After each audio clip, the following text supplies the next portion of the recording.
আবার এই শেষ দশকে দেখা যায় নবী সাল্লাল্লাহু আলাইহি সাল্লাম বলছেন পুরা শেষ দশক লাইলাতুল কদর তালাশ করার জন্য, পুরা শেষ দশকের বেজোড় রাত্রিতে তালাশ করার জন্য।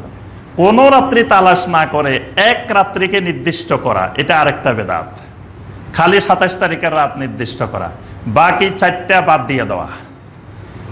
যদি মিনিমাম বেজোড় রাত্রি হয় তাহলে 5টা রাত লাইলাতুল কদর, 21, 23, 25, 27, 29।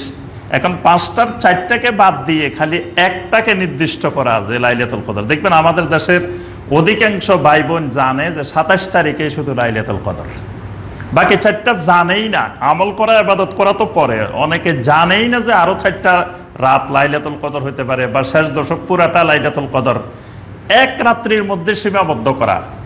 অর্থাৎ আমরা বেদাত চিনার মূলনীতির মধ্যে বলছি যে যেই জিনিসটাকে নবী সাল্লাল্লাহু আলাইহি সাল্লাম আম রেখেছেন সেটাকে খাস করা, এটা বেদাত।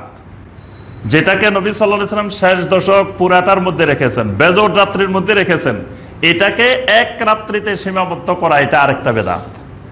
দেখবেন ওই রাত্রিতে মসজিদে জায়গা হবে না, একেবারে জমজমাট, মানে ওই রাত্রিটাকে নির্দিষ্ট করে লাইলাতুল কদর বানানো, এটাও আরেকটা বেদাত।